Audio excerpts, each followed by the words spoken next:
Dear students, हम लोग पिछले क्लास में जहाँ तक पढ़े थे साइंस चैप्टर का, सेल चैप्टर का, उसके हम लोग पढ़े थे सेल मेम्ब्रेन तक। आज हम लोग पढ़ेंगे सेल वॉल से। देखो, पहले हम रीड करते हैं क्या लिखा हुआ है। Plant cells in addition to the plasma membrane have another rigid outer covering called the cell wall. Plant cell में प्लाज्मा मेम्ब्रेन के अलावा भी उसके बाहर एक बहुत ही हार्ड कवरिंग रहता है जिसको हम बोलते हैं cell wall. The cell wall lies outside the plasma membrane. ये सेल वॉल प्लाज्मा मेम्ब्रेन के बाहर रहता है, मतलब आउटर वॉल में। The plant cell wall is mainly composed of cellulose. Plant का जो सेल वॉल है ये किससे तैयार होता है? सेलुलोज से। तो यहाँ पर हम लोग को एक शॉर्ट क्वेश्चन मिल रहा है। Next, what is cellulose? Cellulose is a complex substance and provide structural strength to plants.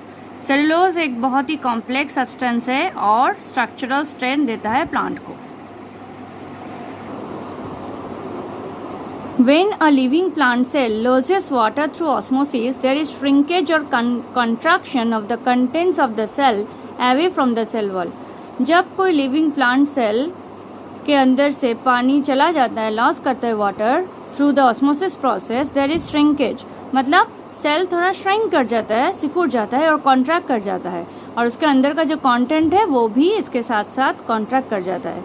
This phenomenon is known as plasmolysis. इसको हम लोग बोलते हैं प्लाज्मोलाइसिस। तो यहाँ पर और एक क्वेश्चन हम लोग को मिल रहा है, व्हाट इज प्लाज्मोलाइसिस? अब देखो, हम लोग फंक्शन पढ़ेंगे सेल वॉल का।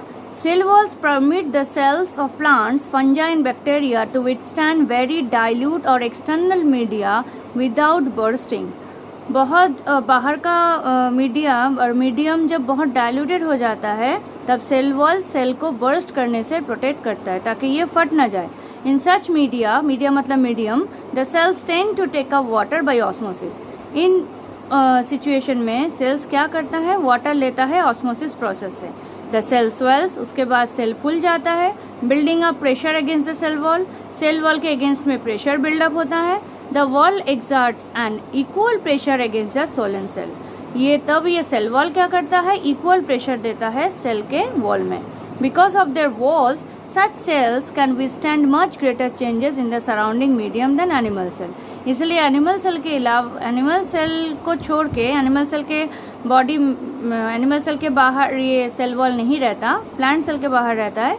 तो प्लांट सेल कोई भी ग्रेटर चेंजेस को विथस्टैंड कर सकता है, मतलब सहन कर सकता है। तो सेल वॉल का फंक्शन हम लोग पढ़ लिए क्या? Cell wall permit the cells of plants, fungi and bacteria to withstand very dilute external media without bursting.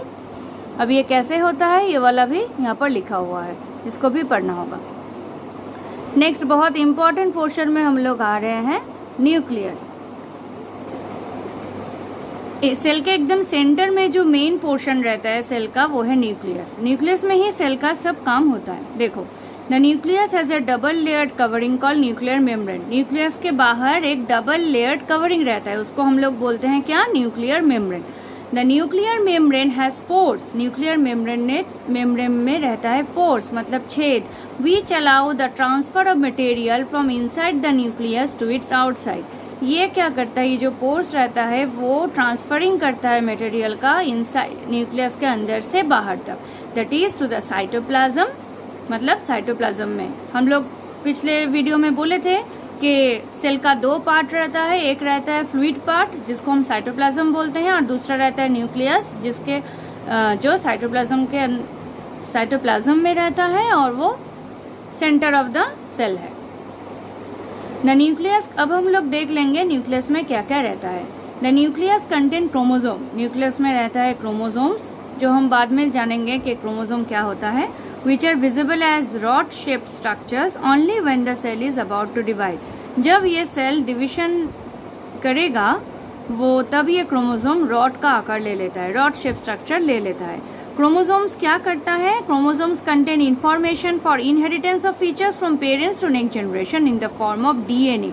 Chromosome का दूसरा नाम है डीएनए और डीऑक्सीराइबोन्यूक्लिक एसिड मॉलिक्यूल, जो क्या करता है? पेरेंट्स का इनहेरिटेंस कैरेक्टर अपने नेक्स्ट जनरेशन में दे देता है। इसीलिए फादर और मदर का कुछ कुछ फीचर्स अपने बच्चों में भी पाया जाता है बिकॉज ऑफ दिस डीएनए और chromosome. Chromosomes are composed of DNA and protein. Chromosome किससे बना होता है? डीएनए और प्रोटीन से। हम लोग जानेंगे इस प्रोटीन का नाम है हिस्टोन। इधर दिया नहीं है लेकिन तुम लोग जान लो, इस प्रोटीन का नाम है histone protein. DNA molecules contain the information necessary for constructing and organising cells. DNA molecules में रहता है कुछ इंफॉर्मेशन जो एक सेल को कंस्ट्रक्ट करने के लिए या ऑर्गेनाइज करने के लिए बना होता है। Functional segments of DNA are called genes. DNA का जो फंक्शनल पार्ट है उसको हम बोलते हैं genes. In a cell which is not dividing, एक सेल जो डिवाइडिंग नहीं है, this DNA is present as part of chromatin material. ये डीएनए क्रोमाटिन मटेरियल का एक पार्ट है।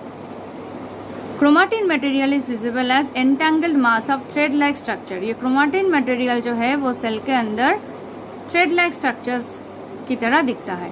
Whenever the cells is about to divide, जब सेल डिवाइड होना शुरू करेगा, the chromatin material gets organized into chromosome। Chromatin material एक जगह कंडेंस्ड होके क्रोमोसोम बनता है। इसका मतलब क्रोमोसोम अगर डिवीजन के समय जो रॉड लाइक स्ट्रक्चर बनता है वो होता है क्रोमोसोम, और वही क्रोमोसोम जब सेल डिवाइड नहीं होता उस समय में थ्रेड लाइक स्ट्रक्चर के हिसाब से न्यूक्लियस में रह जाता है, उसको हम लोग बोलते हैं क्रोमाटिन मटेरियल। तो हम लोग क्या क्या पढ़े इसमें? The nucleus has A double layered covering. Nucleus में एक डबल लेयर्ड कवरिंग रहता है जिसको बोला जाता है न्यूक्लियर मेम्ब्रेन। न्यूक्लियर मेम्ब्रेन में कुछ पोर्स रहता है जो न्यूक्लियस से साइटोप्लाज्म में कुछ मटेरियल्स को ट्रांसफर करने में हेल्प करता है। न्यूक्लियस में रहता है क्रोमोसोम्स जो रहता है rod shape structure. When the cell is about to divide, जब सेल डिवीजन में मतलब डिवीजन स्टेज में जाएगा, क्रोमोसोम्स कुछ इन्फॉर्मेशन कंटेन करता है, कुछ इनहेरिटेंस फीचर्स रहता है क्रोमोसोम में जो पेरेंट्स से अपने बच्चों में उसको ट्रांसफर करने में हेल्प करता है। क्रोमोसोम्स किससे बना होता है? DNA and protein. कौन सा protein? Histone protein. And DNA molecules contain the information necessary for constructing and organising cells. Functional DNA के फंक्शनल सेगमेंट को बोला जाता है जीन्स। देखो तो एक इतने छोटे से पार्ट में कितना सारा क्वेश्चंस बन रहा है, ठीक है। Nucleus plays a central role in cellular reproduction. Nucleus एक बहुत इम्पॉर्टेंट रोल प्ले करता है सेलुलर रिप्रोडक्शन में। The process by which a single cell divides and forms into two new cell. जिस प्रोसेस से एक सेल डिवाइड होकर दो सेल बनता है, ये गया पहला फंक्शन। दूसरा, it also plays a crucial part along with the environment in determining the way the cell will develop and what form it will exhibit at maturity by directing the chemical activities of the cell. ये cell के अंदर कुछ chemical activities जो होता है उसको भी control करता है। In some organisms like bacteria, the nuclear region of the cell may be poorly defined due to absence of a nuclear membrane। कुछ ऑर्गेनिज्म जैसे बैक्टीरिया होते हैं, उनका जो न्यूक्लियर रीजन होता है सेल का वो बहुत ही पोरली डेवलप है, बिकॉज उनके बॉडी में उसके सेल के न्यूक्लियस में न्यूक्लियर मेम्ब्रेन नहीं रहता। Such an undefined nuclear region contain one nucleic acid is called nucleoid. तो वहाँ पर डीएनए नहीं रहता उस न्यूक्लियस में रहता है nucleoid. Such organisms whose cells lack a nuclear membrane are called prokaryotes. Those organisms जिनके बॉडी में, जिनके न्यूक्लियस में न्यूक्लियर मेम्ब्रेन एब्सेंट है, उनको हम बोलते हैं prokaryotic animal. Greek word pro means primitive और प्राइमरी एंड कैरियोट मीन्स कैरियन और न्यूक्लियस। मतलब प्रिमिटिव न्यूक्लियस वाले एनिमल्स को बोला जाता है प्रोकैरियोट्स। और एक एनिमल कैटेगरी है जिसको हम लोग यूकैरियोट्स बोलते हैं। Organism with cells having a nuclear membrane are called eukaryotes. मतलब जिस ऑर्गेनिजम्स के बॉडी में न्यूक्लियर मेम्ब्रेन रहता है as a covering of nucleus, they are called eukaryotes. इसका एग्जाम्पल क्या होगा? Human being and other higher animals and plants. Prokaryotic cells also lack most of other cytoplasmic organelles. अभी हम जाके आगे भी पढ़ेंगे कि एक सेल के अंदर और कौन सा ऐसा ऑर्गेनेलीज रहता है। तो प्रोकैरियोटिक सेल में देखा जाता है कि वो सब ऑर्गेनेलीज भी मिसिंग है, बहुत सारा, जो एक यूकैरियोटिक सेल में होता है। Many of the functions of such organelles are also performed by poorly organized parts of cytoplasm. The chlorophyll in photosynthetic prokaryotic bacteria is associated with membranous vesicles but not with plastids in eukaryotic cell. जो photosynthetic prokaryotic bacteria होते हैं उनके अंदर, उनके cell में जो chlorophyll रहता है, they are associated with membranous vesicles. Bag like कुछ स्ट्रक्चर्स होता है, इसको मेम्ब्रेनस वेसिकल्स बोला जाता है, लेकिन इनके बॉडी में मतलब प्रोकैरियोटिक बैक्टीरिया के बॉडी में प्लास्टिड्स नहीं रहता, जो कि यूकैरियोटिक सेल के बॉडी में रहता है। और हम लोग जानते हैं यूकैरियोटिक प्लांट के प्लास्टिड्स में ही क्लोरोप्लास्ट एक प्लास्टिड है, उसमें ही रहता है क्लोरोफिल, जो प्रोकैरियोटिक बैक्टीरियाज में नहीं मिलता। तो देखो न्यूक्लियस का कितना सारा फंक्शन हम लोग इधर पढ़ लिए।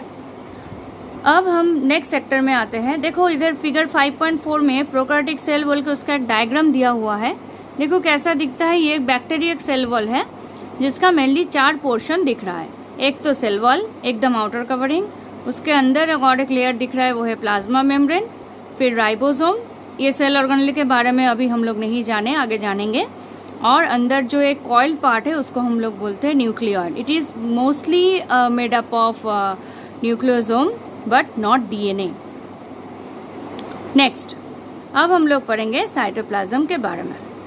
When we look at the temporary mounts of onion peel, जो हम पहले वीडियो में पढ़े थे कि अगर हम ऑनियन पिल का टेम्पोररी माउंट ले as well as human cheek cell और ह्यूमन का चिक सेल ले, we can see a large region of each cell enclosed by the cell membrane. हम लोग देखेंगे एक बहुत बड़ा पोर्शन सेल मेम्ब्रेन का है, मतलब रहता है। This region takes a very little stain. ये जो रीजन है बहुत कम स्टेन मतलब कलर लेता है। It is called the cytoplasm. इस रीजन को हम लोग बोलते हैं साइटोप्लाज्म।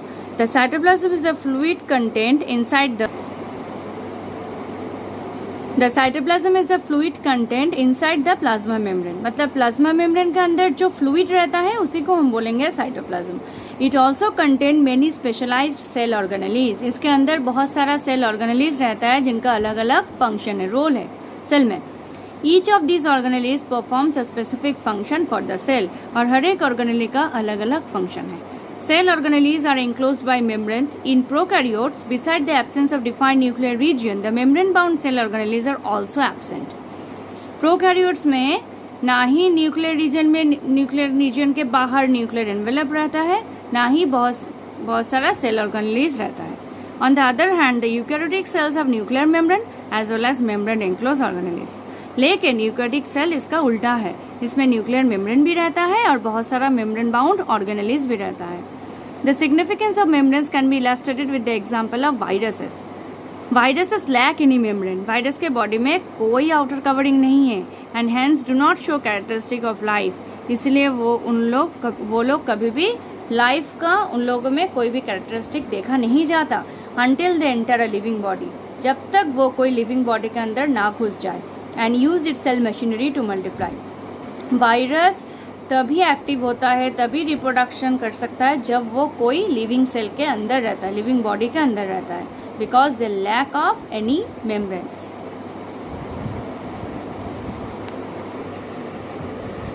उसके बाद देखो प्रोकैरियोटिक और यूकैरियोटिक सेल का डिफरेंस है। इधर 4 डिफरेंसेस है, हम लोग को और 4 पढ़ना होगा, मिनिमम 8 डिफरेंसेस, तभी हम लोग को क्लियर होगा दोनों में एक्चुअल फर्क क्या है। देखो प्रोकैरियोटिक सेल का साइज होता है जनरली स्मॉल 1 to 10 माइक्रोमीटर और यूकैरियोटिक सेल का जनरली लार्ज 5 से 100 माइक्रोमीटर। सोचो। नंबर 2 में देखो न्यूक्लियर रीजन, यूकैरियोटिक सेल का लिखा हुआ है well defined and surrounded by a nuclear membrane. Nuclear region क्या लिखा हुआ है? Well defined and surrounded by a nuclear membrane. तो हम लोग इधर क्या लिखेंगे? Is not, nuclear region is not well defined and absence और लैक ऑफ न्यूक्लियर मेम्ब्रेन। ठीक है। नेक्स्ट इज, और इसको हम क्या बोलते हैं? नोन एज न्यूक्लियोइड, वो भी लिखना होगा, एंड नोन एज लिखा हुआ है। ओके। पॉइंट नंबर 3 में देखो क्रोमोसोम है सिंगल और यूकैरियोटिक सेल का पॉइंट नंबर 3 है मोर देन 1 क्रोमोसोम, मतलब एक क्रोमोसोम से ज़्यादा भी रहता है। प्रोकैरियोटिक सेल का number 4 membrane bound cell organelle is absent. तो हम लोग इधर से लिख सकते हैं यूकैरियोटिक सेल का डिफरेंस क्या होगा?